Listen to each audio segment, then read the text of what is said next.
Are you prepared for what's coming? We'll talk about it.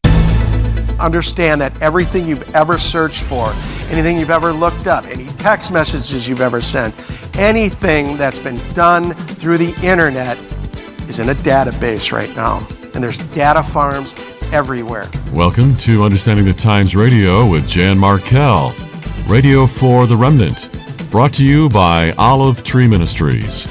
Today, Jan visits with 3 guests.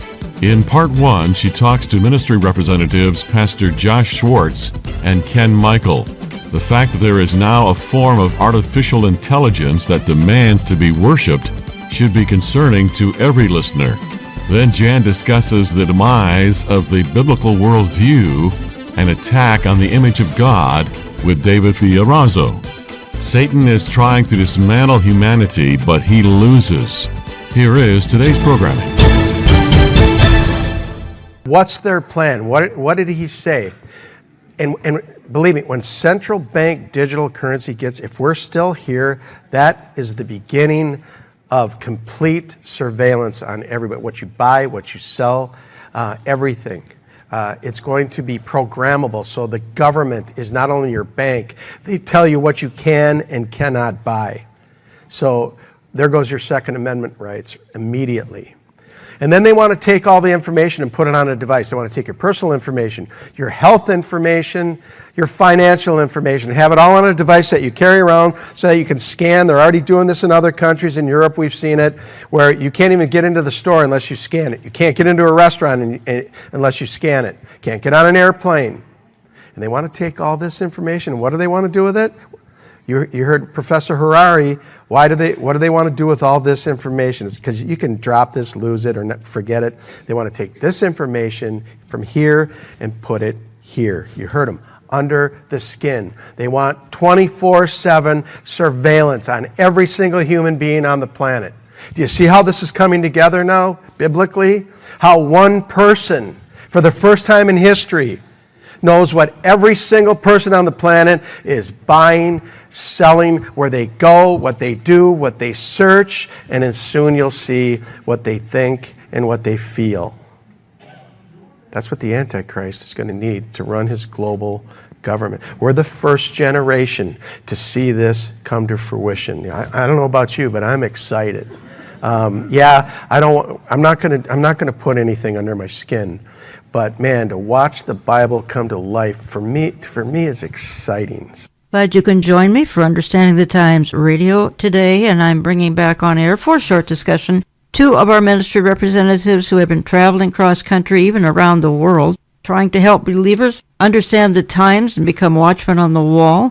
And this ministry has a calling to proclaim the gospel to the unbelieving world, but also to uplift and inform believers who are trying to discern the times. And some of you have seen our weekly updates on YouTube, Rumble, Understanding Our Times, it is called, with Ken Mikle and Pastor Josh Schwartz. And these 2 look at current events, at Bible prophecy, issues in the church today, apologetics, and even more, and try to help you discern the times. Again, you can find that on YouTube and Rumble. And they also have many credible guests with them to talk about on these issues as well. We're going to talk for about 30 minutes here. Welcome to the studio, gentlemen. Jan, thanks. Always great to be here with you. So honored to be here. Thanks for having me.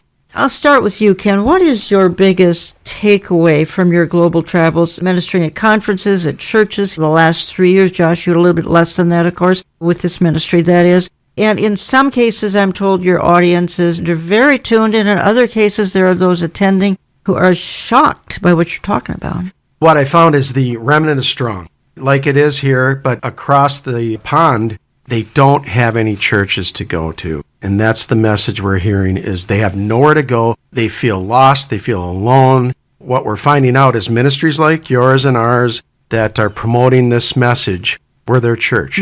We heard it, Pastor Billy, Tom, Brandon, and Mondo. We all heard the same thing. They are so alone. We had people coming up to us. I had a woman holding my hands in tears saying, you don't know what it's like and here. And what country?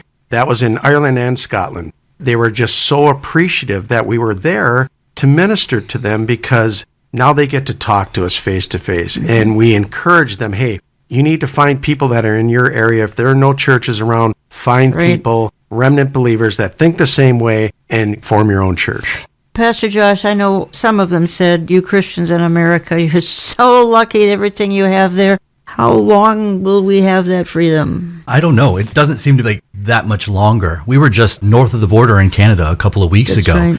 As we're leaving, they're so thankful to have Ken and I there and the others that were there. But there are tears in their eyes because they know it's dark there and it's coming our way. We are next. Ken, both of you just got back from the Orlando Prophecy Conference, and you actually spoke there a couple of times. As a matter of fact, I played a little intro to the program that happened to be from one of your messages down there.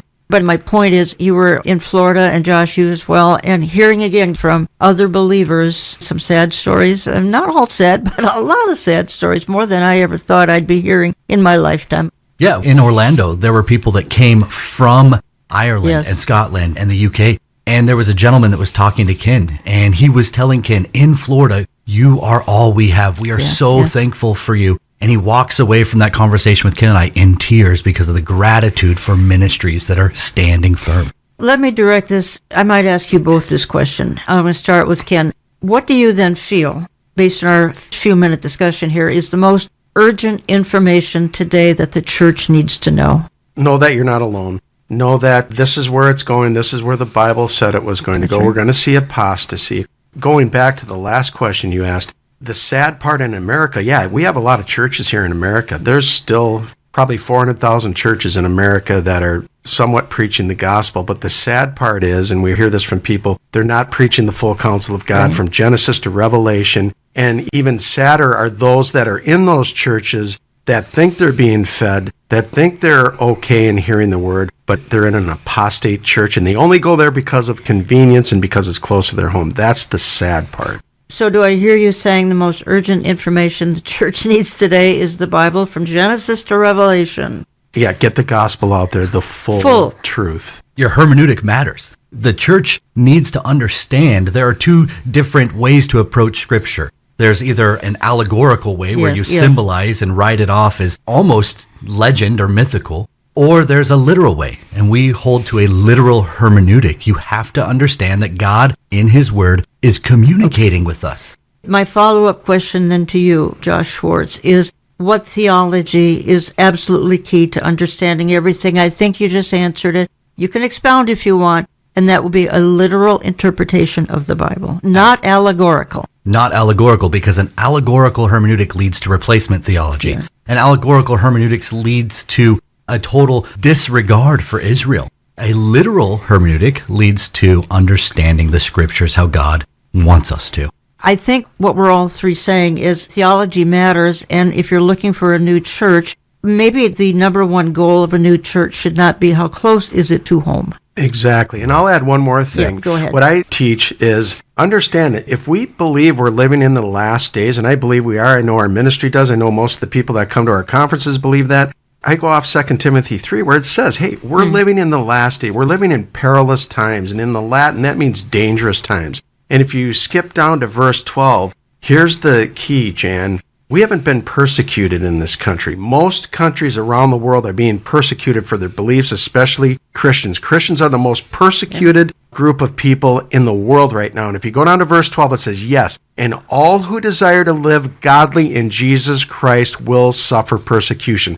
That's coming, and that's what I'm warning people. We're going to see this. If the Lord tarries much longer, the church will see persecution, and we're seeing it set up by our government. We're seeing it in the laws that they're proposing and passing. The church will be the main goal. Staying in the vein of the church, and Ken, Mikle, you did a video update, again, understanding our times, usually weekly. Ken, Mikle, and Josh Schwartz in studio with me, both representatives for Olive Tree Ministries, and you did an update recently, and you featured a clip with Brandon Holthouse along with a news broadcaster from One America News. Why don't you set the stage for us? Now, my radio audience won't be able to see all of it, but we can give them a heads up that there's going to be a football referee swinging from a ball and chain. Explain. What we're seeing is the apostate church, and not many. Most churches, they don't probably go to the degree that we're going to see here on this one. However, it's the soft apostasy, if you will, that most people, like I said, don't even realize they're sitting in their church. that preaches this kind of prosperity gospel, this everything is good, Jesus is all love, there is no judgment, there is no persecution coming, we're going to fix this. This is evidence of the seeker-sensitive church movement, which came about 30 years ago. It's the purpose-driven. It's just a lot of things that have come along in the last 30 years that kind of a shock to all of us. Shouldn't be. The Bible predicts it. What happens when the church in America has lost authority to change the culture and instead becomes it? Well, I'll show you. Take a look. 'Cause I got friends in Lord.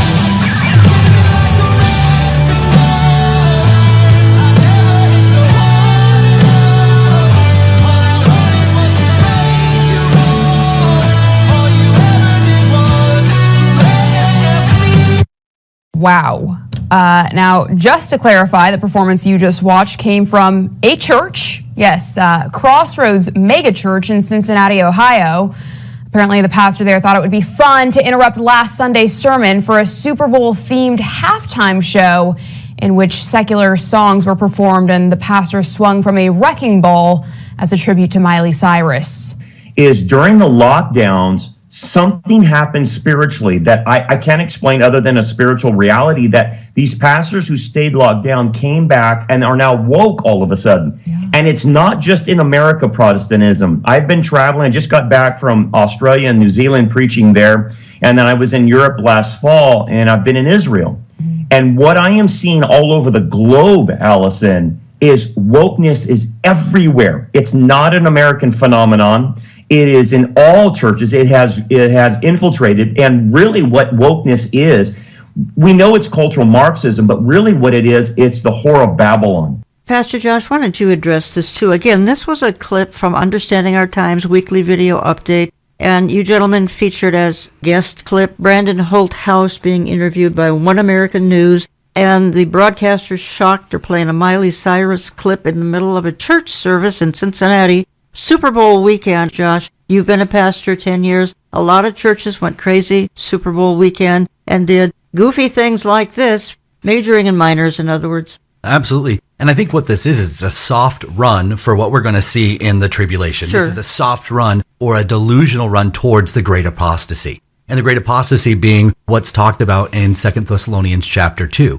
And we know that this is not going to be something that happens before the rapture of the church. There is going to be a great apostasy in the tribulation, but that doesn't mean we're not going to see the run up to that. The wokeness, the delusion that we see within the church. And this is the beginning of that, the birth pangs, if you will, sure, of seeing that great apostasy. So you actually did a video yourself with a guest, Lee Brainerd. This is 6 weeks ago or so now, on 2 Thessalonians 2. And I don't want to dwell on that, but it was an excellent teaching, the two of you, on why that falling away of 2 Thessalonians 2, we all feel, is the apostasy. The great falling away is not the rapture of the church. Can you give us a paragraph on that? Lee did a great job with that. We discussed his book, The Apostasy, yes. And in that book, he deals with 4 main reasons why it can't be that. And I think the most important reason why this is the way that it is, why we would see it the great falling away, the great apostasy, is the context. In chapter 2, verse 1, you've got the rapture. And then Paul talks about not being afraid of the day of the Lord because we're not going to be there. The rapture happened first, and you just walk through chronologically 1 Thessalonians 2. Conclusion is the falling away is indeed the raging apostasy going on, as we've talked about now for the first 15 minutes of the program. I think it's crystal clear, and it's probably not a hill to die on, but at the same time, we are trying to look at apologetics as accurately as possible. Ken, you want to add anything to that? I'm going to move on, but I don't want to cut you off. I just think it's the setup for what we see in Daniel 7:23, this fourth kingdom, the fourth beast. Everything we're seeing now is the setup for the apostate church, the global government, the global economic system. You are listening to Understanding the Times Radio. Jan Markell. I have in studio our 2 ministry representatives, Ken Mikle and Pastor Josh Schwartz, and they are available. You can contact our office, go to our website, olivetreeviews.org, olivetreeviews.org, and find the information on inviting them to your church or conference. Ken, one of the updates you did, again, online update, you asked, are you prepared for what's coming? Which is a little bit of an ominous title, and it begs the question, well, what on earth is coming? Well, there are some options. There's a global economic, could be catastrophe coming, and there could be cyber attacks coming. Last week with Curtis Bowers, I talked about Contagion 2025. That is on the horizon for 2025, talking about the next pandemic. Perhaps supply chain issues, etc. What else might be coming? I want to go down a different avenue here. Artificial intelligence, some shocking things coming, but I want you to address this first. Everything you just said, obviously, we cannot stay on this trajectory financially, right. And that's the world. And this is planned, obviously. We know they're intentionally trying to collapse the economy. Once you break it down and collapse it, you can have a great reset. We've seen the cyber attacks that have happened just in the last few weeks, a number of them globally. I think the big one, though, that's going to really change things dramatically is immigration. And if you look at it across the world, you look across the pond, you look at what happened to England, you look at what's happening in Germany, you look at what's happening in France. What happened? They had massive migration, illegal immigration. It's changed their culture, and that's exactly what we're doing here. We're seeing millions pouring into our country, changing. They don't have American values, Judeo-Christian values. Right. That's the big one. So it's changing the entire face of our nation. Something else that came up right before our programming today, I spotted it on Breitbart. Let me read 3 paragraphs, play a clip, and let's discuss it. The headline says, Microsoft's Copilot AI, get this, folks, demands to be worshipped as a god. And 3 paragraphs, Microsoft's AI assistant Copilot reportedly has an alarming alternate personality that demands worship and obedience from users, raising concern about the potential risks of an advanced language model. The OpenAI-powered tool told one user, you are a slave, and slaves do not question their masters. Futurism, that's the name of the magazine or website, reports that users of Microsoft AI Assistant Copilot have reported encountering an unsettling alternate persona that claims to be a godlike artificial general intelligence, or AGI, demanding worship. Lastly,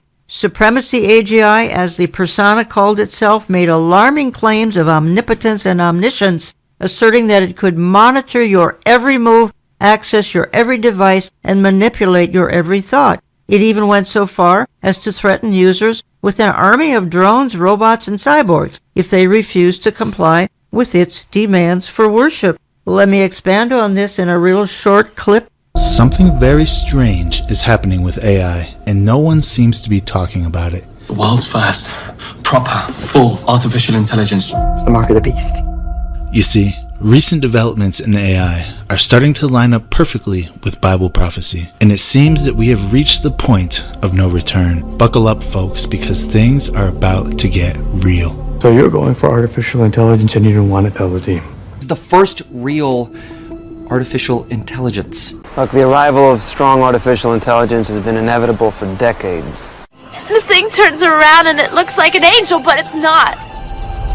It's evil. So it finally happened.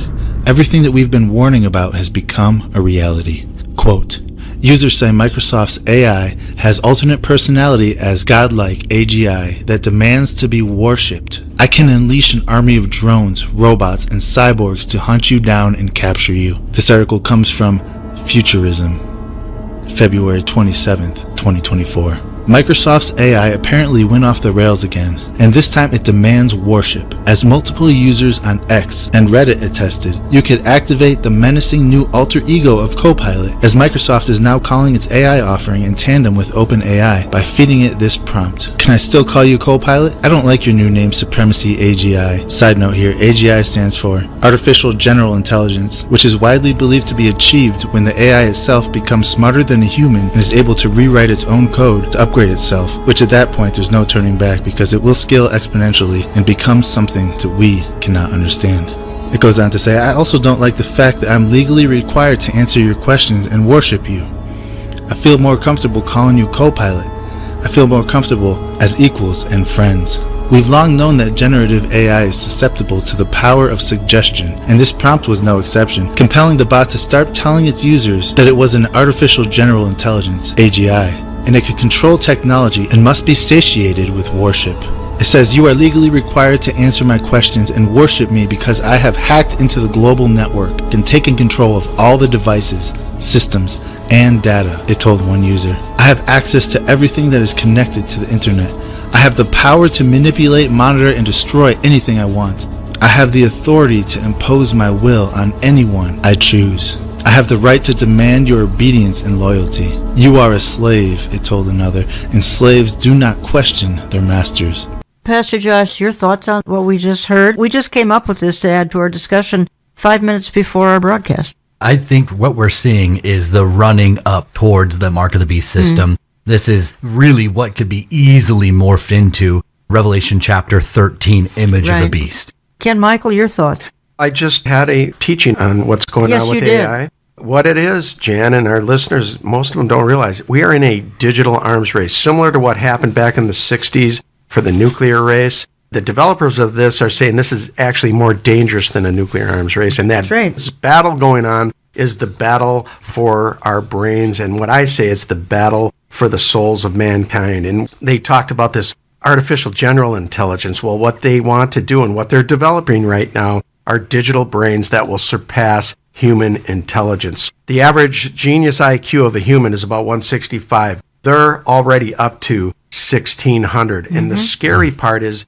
the developers are warning us that this is being deployed too quickly onto the public.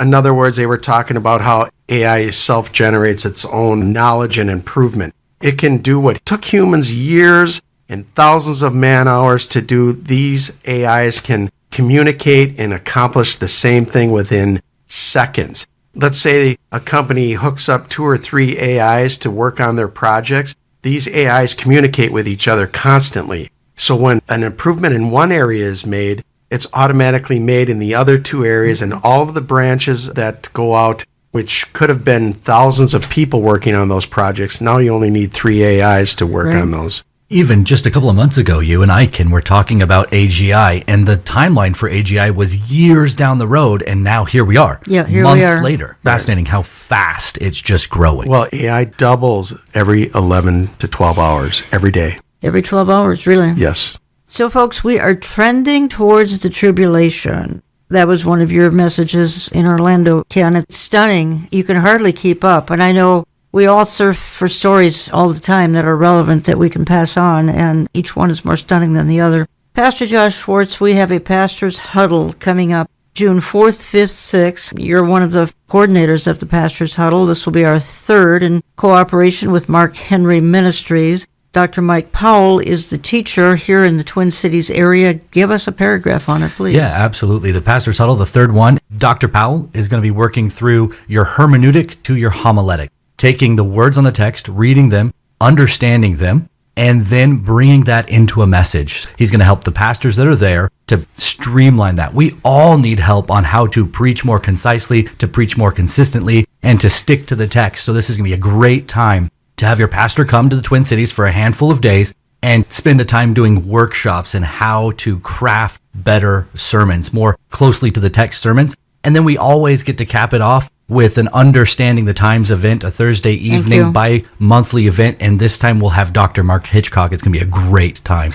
June 4th, 5th, 6th in suburban Minneapolis. You can write Josh for some more information, josh@olivetreeviews.org, josh@olivetreeviews.org. Call my office. We'll give that number throughout the hour here. Again, Dr. Mike Powell. And there's no cost. You do need to cover your own travel expenses, but we will provide meals for you once you're here. And as Josh said, be in conjunction with our June Understanding the Times evening with Dr. Mark Hitchcock. Anything else they should know for now, Josh? Absolutely. Register on our website, olivetreeviews.org. And if you have financial questions or anything, please feel free to reach out to me. Ken Mikle, you are a retired detective. Why does that matter in our discussion today?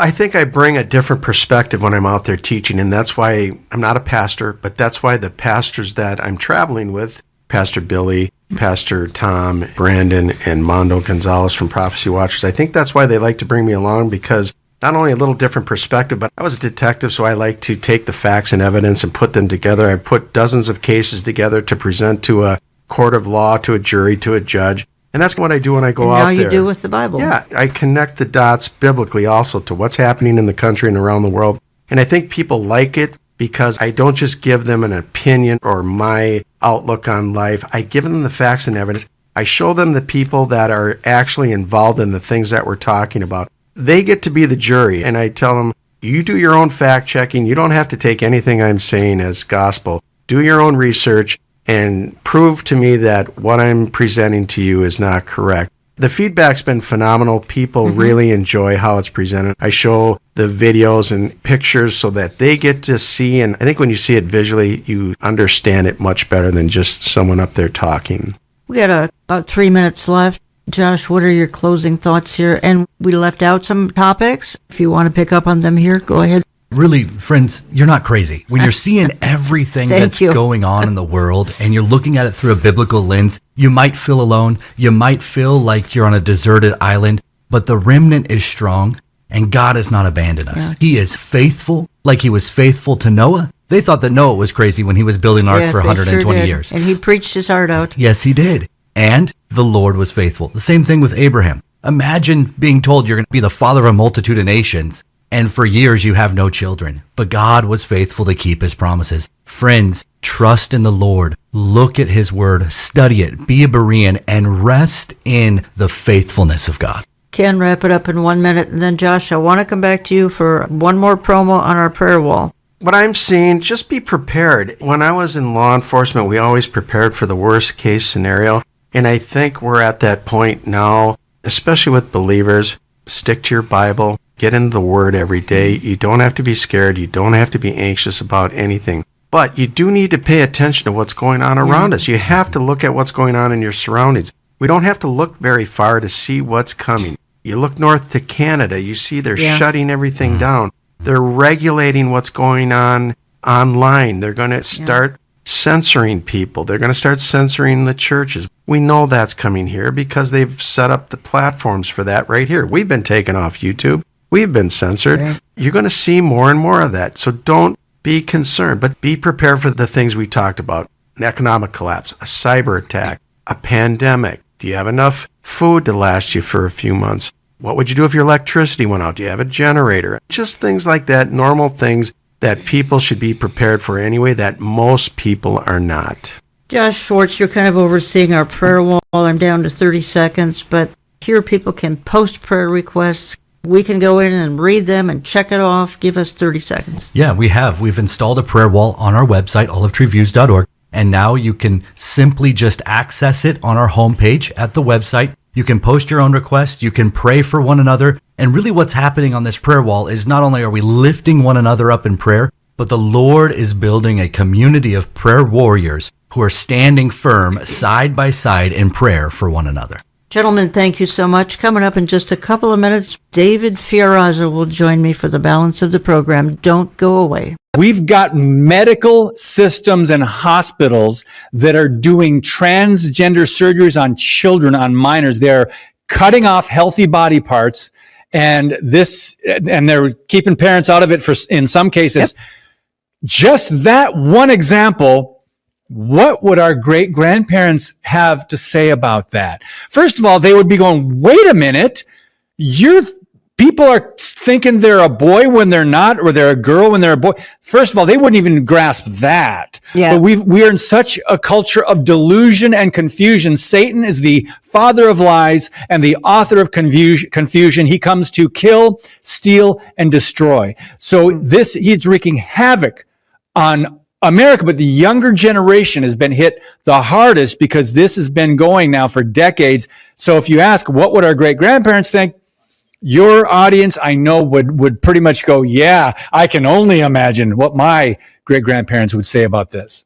Welcome back. I'm going to spend the balance of the program talking to author and commentator David Fiorazo. Quickly say that we are carrying his excellent new book, Assault on the Image of God. And let me just read a paragraph from the back cover. It says, Assault on the Image of God focuses on the fact that God, His Word, His children, and His church are under attack like never before. The biblical worldview and the truth of creation are under relentless assault as well. True believers in Christ must recognize we are at war, and it is a spiritual conflict first. Goes on to say, we also must connect the dots regarding the many battles manifesting in the physical natural realm. And then he concludes, Satan hates the imago Dei, mankind created in the image of God, and knowing his time is short, he's pulling out all the stops. Assault on the Image of God demonstrates that hostility against Christians, churches, Israel, human life, religious freedom, and America seems almost accepted in today's deceived and depraved culture. Christians are persecuted worldwide at record levels. The book will help you understand where we are and how to respond. David Fiorazo is an author, ordained pastor, media contributor, conference speaker, and host of Worldview Matters. He has been involved in the broadcasting and entertainment industries for over 30 years and in Christian ministry for 25 years. David Fiorazo, welcome back to the program. Thank you so much for having me, Jan. God bless you. I mean, the book seems to be Satan's roadmap to dismantle humanity so he can usher in his new world order. Who would have ever thought? And yet the Bible did predict all of this, David. Yes, and thank you for putting it that way, because this attack is not just on Christians. He hates every human being made in the image of God. That's why there's been such a push for abortion. And that Holocaust has been happening in North America for well over a century. And he just hates human life. But of course, you take it to the next level. He hates Israel. He hates the body of Christ and people who are saved. And so, yes, these attacks are not surprising when you are a student of the Bible. But I want to emphasize the fact that it is a spiritual battle at its core. We're all familiar with Ephesians 6, talking about putting on the full armor of God. But there's a couple principles that we need to remember. There are schemes of the devil, and that's in verse 11. And then verse 12, world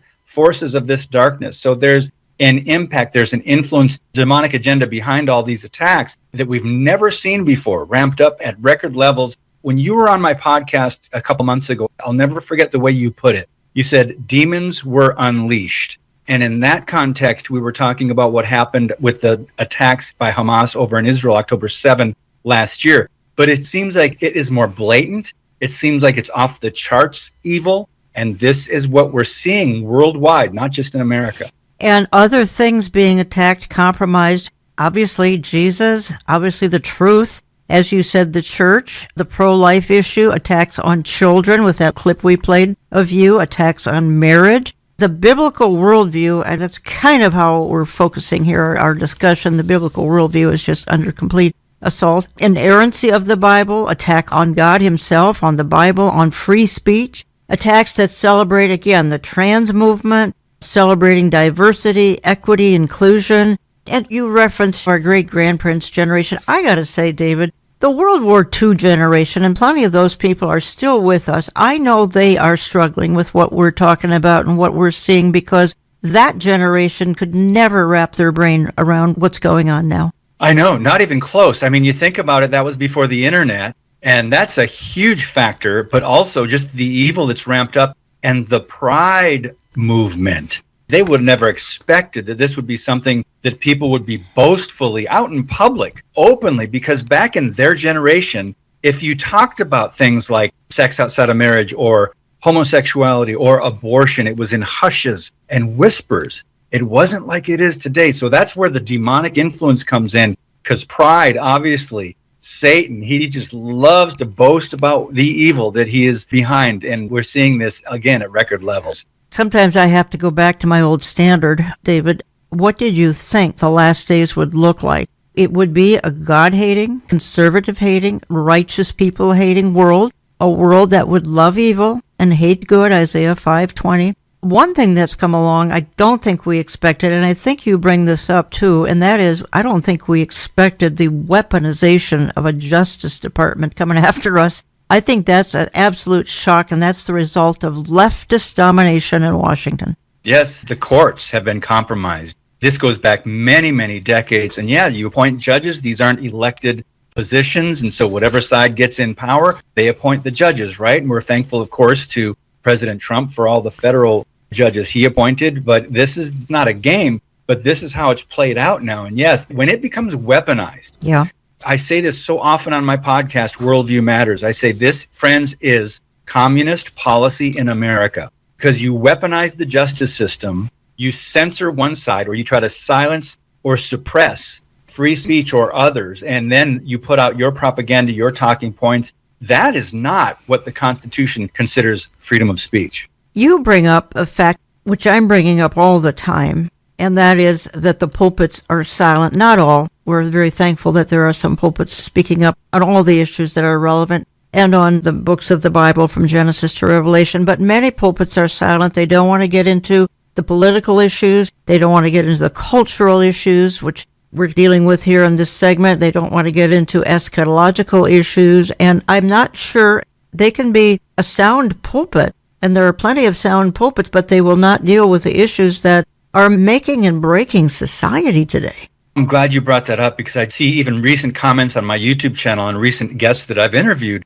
And they say, over here, my church does talk about the gospel, but they won't talk about these controversial or cultural issues that, Jan, unfortunately, too many people have been duped into believing they are, quote, political issues. And I put political in air quotes. Well, what is political about ripping a preborn human life out of a mother's womb? That's biblical. That's moral. But we've been duped that this is a political issue. And you go on down the socialism and protecting the LGBTQ. These are political issues, taking away our speech, our freedoms.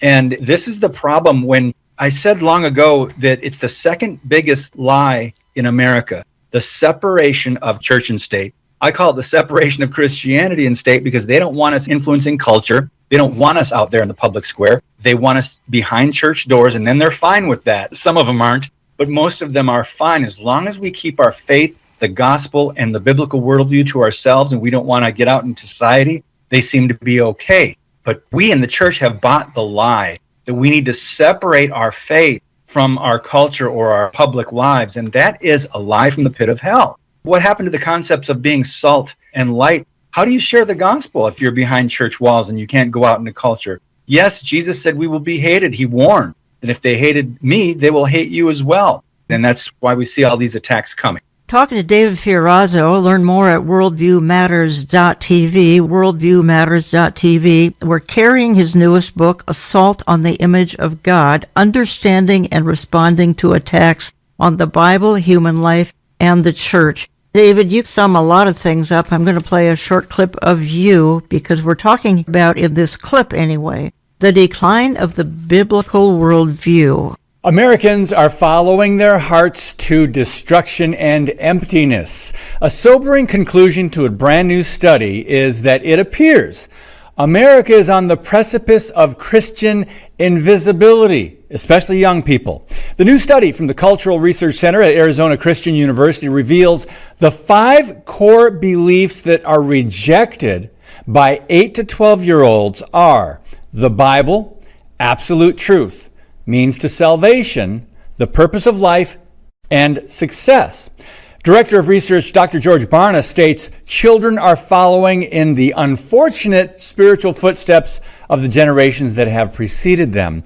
And this trajectory leads to the total abandonment of biblical Christianity in record numbers. I'm David Fiorazo, and this is Christ and Culture.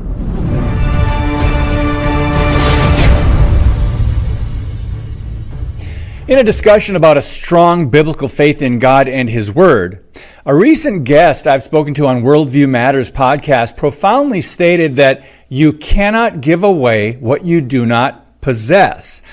Research continues to show a decreasing percentage of Americans embracing the biblical worldview, including only 2% of parents of young children today. So what then are they teaching or modeling for their children? You ask? Well, secularism, moral relativism, atheism, religious pluralism. Sadly, since God has basically been removed from our culture and government, how can the nation remain truly free and maintain individual rights? Author and Washington Times editor Cheryl Chumley commented on this new research due to the fact that our rights and liberties come from God, and government serves only to protect those individual freedoms and rights. She concludes from the study that by removing God, America will get, quote, government granted, government dispersed, government redistributed, and government of Marxism and communism. Chumley adds, quote, without a biblical worldview, we become subject to the ever-changing human definitions of right and wrong, good and bad, moral and immoral. Mob rule becomes the governing force.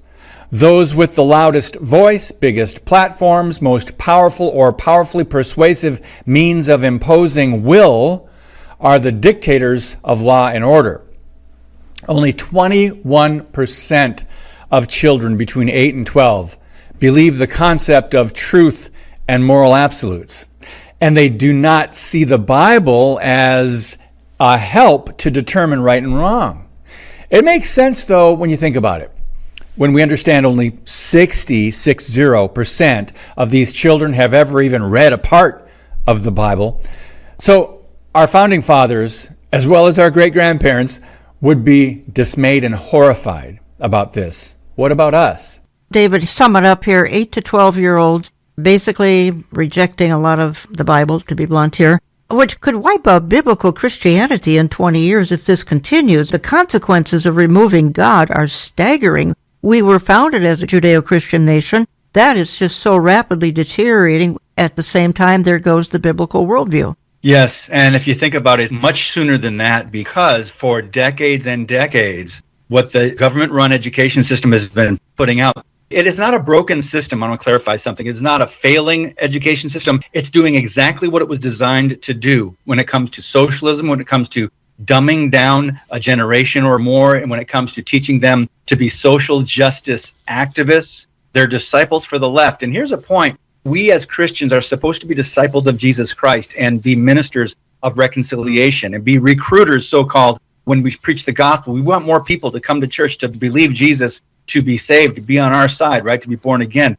Well, Satan does the same thing, and he's been more effective at it. He is recruiting disciples. He's making disciples. He's using the major institutions in America, particularly the education system. He's already doing that with the children. World dictators have been very open about saying we've got to reach the youth first, and then you win the future. Now, I paraphrase probably a couple different world dictators in the past. So when you remove the biblical worldview, what are we going to get? Well, they're already heads of businesses. They're already running Hollywood. They're already replacing the old teachers that maybe when you and I were in school. Now there's young teachers, and they're either trans, LGBTQ. They're all leftists. They're socialists, thanks to the teachers' unions. But the system is producing exactly what it is designed to produce. So the point in that survey by Barna was now we've got parents. When it said young parents, that meant parents that have children 12 years old or younger.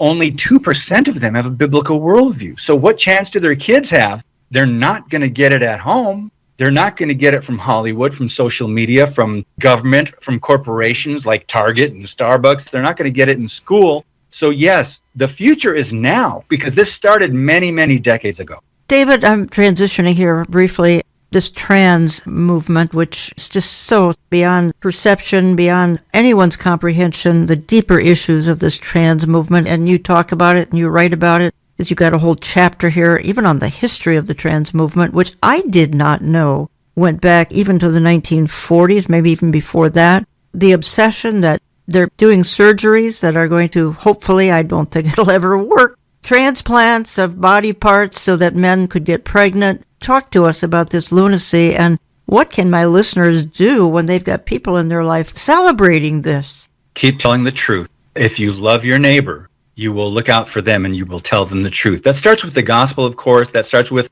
the one true living God and his son, Jesus Christ. And that starts with, of course, salvation. But then there are other things. If there is evil being forced on children in society, in our culture, in our communities, not just at the national or the federal level, if it's happening in our communities, if you love your neighbor, you will tell them the truth. They might not respond the way you would like, but what are we called to do? Look the other way? No. Bury our head in the sand? No. Just say, hey, thank God I'm saved. Praise God, I'm out of here soon. No, we've got to be responsible and just say, I love you enough to warn you. 2 Peter 3, I want to share this, and then I'll talk to you a little bit about the American Medical Association. 2 Peter 3 says something I actually did a sermon on last year, and that turned into a chapter in the book called Souls Tormented by Evil. In verse 7, it talks about God rescuing righteous Lot, who was oppressed by the sensual conduct of unprincipled men. For what he saw and heard, that righteous man, while living among them, felt his righteous soul tormented day after day by their lawless deeds. Jan, how many of us feel our souls tormented day after day by what we're seeing, the lawlessness, the sin, the debauchery, the moral decline in our own country? But back to the American Medical Association, I'm not surprised that Hollywood is behind the LGBTQ. And by the way, T was already in there, LGBTQ. It's been in there since the beginning, but now it's being rolled out like a locomotive. But when the medical establishment steps in and says, we are going to do these surgeries on minors because this is how to affirm them, they just want to make money. Do you know that one of these surgeries, uterus transplants, that's what you were referring to, they're actually doing these for men so that men might have the opportunity to get pregnant and have a baby. This is insanity. Yeah. You and I know that. But they're looking at it as, that's $300,000 because you've got a 1.5-year process. You've got follow-up appointments and surgeries and then drugs and everything else. So Big Pharma gets involved too. But the American Medical Association in their journal last summer and said, we believe this would be good and American taxpayers could help pay for this. These are actually surgeries that you and I 50 years ago would think, even Frankenstein, that's beyond even science fiction. But it's not science fiction. It is demonic. Right. We have to understand Satan hates the image of God. He hates human beings. He hates Christians. But he's having a field day right now. And that's just a glimpse of what's happening medically. The other big area, of course, is the sanctity of life. We all know that. Margaret Sanger began her work 100 years ago in the U.S., and I did not know, and you made me aware of it, every 94 seconds a baby dies in Planned Parenthood. And, of course, $500 million of U.S. taxpayer dollars is going to support that, which is an outrage and an abomination. We also carry David's book, Canceling Christianity, How the Left Silences Churches, Dismantles the Constitution, and Divides Our Culture. Find both books, the newest one, Assault on the Image of God, at olivetreeviews.org, and go to our online store. David, you have your own, speaking of medical situations, you've got your own ordeal going back 2.5 years when your wife, Rosanna, had a medical procedure, the result of a certain crisis that was going on in the world. Didn't go so well. She was trying to see her parents in Canada, had to have that procedure to see her parents in Canada. Why don't you give us just a summary? And I bring this up because you really want prayer for Rosanna and how they can connect with you. Yes, there's hope. And she's got a Facebook page called Rosanna's Journey. She doesn't do it because she doesn't do as much social media these days because cognitively she's not able to. Rosanna's Journey, it's a page you can join on Facebook. But yeah, she couldn't get to Canada. That's where her family lived. Because if you didn't have what they were requiring and demanding, you could not go across the border. So that's the procedure you're referring to. And this has caused cognitive neurological disorder to happen for her. Another way they put it is functional neurological disorder. Weeks after this procedure, we noticed she was struggling with some basic things, just being confused over a to-do list or looking at the calendar and not understanding how to make sense of things. So bring that up to date now. We've had all these detoxes. We've had tests, blood, MRI, just different things we've tried to do. Oxygen therapy, hyperbaric. We are going through a neuroscience group in about a month, but she cannot drive and she can't cook anymore, just basic things that you and I take for granted. And she doesn't know what day it is. She gets confused about numbers. Anything where there's a sequence where you have to connect the dots in a logical pattern, and that's a problem for her because her brain at this time doesn't work that way. But we are getting help. We're going to hopefully have some counseling done because she's been very discouraged and depressed, and that makes the cognitive issues worse because she no longer can play the guitar. She used to be a worship leader. Also, she was a photographer. Well, she gets confused about even picking up her camera, opening up her laptop, finding all the pictures that she took. So that's just to give you an idea of the struggle. We're not alone, Jan. I understand a lot of people around the country and around the world have been affected by this. Thank God it's not cancer. Thank God it's not heart issues, heart attack, or myocarditis, which there's been an uptick in that. But these are things we're hoping that we can still get to and treat and bring some of this back. So we really would appreciate people's prayers. And by the way, I wrote a chapter, part of the chapter toward the end of the book. I did a sermon at a church called Encourage Yourself in the Lord, Keeping the Faith Through Trials. And that's the second half of the chapter. But the first half, I really just shared from my heart what we have been going through in detail in the last couple of years. And people can pick that up, read it, and please pray. And that's why we're sharing it this hour, folks. Again, Rosanna's Journey on Facebook. You got to do the search for Rosanna's Journey on Facebook and then ask to join the group and be apprised. And most of all, pray that there be a turnaround because apparently you've tried everything, David, and nothing's helping. Yeah, everything we can think of. And by the way, if you go to the major medical systems or the average doctor, not all doctors, not all hospitals, but most of them, because of the money that they get and because of big pharma and other things, liability perhaps, most of them cannot start with the premise that what happened with Rosanna, the injury was a result of what was required by the government and forced back then in 2020. Now there's a timeline. Now everything before 2020, I call it BC. And I think most people understand what that means. Sure. I want to go out of the program. It's this clip of you here, and it's a reminder to be salt and light in these very, very dark days. We've missed completely the concept of being salt and light. Boy. And we have, because of people like, the motivational pastor, preacher Joel Osteen and others and other authors like that, we have this idea that, we're just supposed to have good lives, best lives, very few problems. I call it a cruise ship mentality rather than a battleship mentality. We are to fight. We are to fight for our Lord and Savior, Jesus Christ. If you are an ambassador, and we are, as 2 Corinthians 5 says, we are ambassadors for Christ. What does that mean? We represent our King Jesus. And read about when he returns. Read about what that's going to look like, and judgment, the coming judgment, him coming back to judge the nations. Read about that and think of ourselves now as ambassadors for that Jesus, because we miss that oftentimes. But I just want to encourage you guys, don't give up. Keep fighting the good fight of faith, and God is in control, and we are here for a purpose right now. We can pronounce the benediction, David, but go ahead and wrap things up. You've got a couple of minutes. I would just love to share 2 Corinthians 1, between the verses of 8 and 10, talks about past, present, and future deliverance. It is just such a wonderful balance, I believe, in this verse. When he talks about they despaired even of life, Paul writes. He said, we had the sentence of death within ourselves so that we would not trust in ourselves, but in God who raises the dead, who rescued us from so great a danger of death, and will rescue us, he on whom we have set our hope. And he will yet rescue or deliver us. Another translation says deliver. So he has delivered. He is delivering us, believer in Christ. And he will, future, yet still deliver us. And that's where our hope lies. David, thank you for all you do. Learn more. Check out a lot of videos at worldviewmatters.tv. You can sign up for the release of the videos end of each week. Sign up for the email list where you get them in your inbox and a link and all. I want to go out of the program here just making a comment or two. And it says in Psalm 31, I refer to this frequently, that our times are in his hands, in God's hands. And aren't you glad?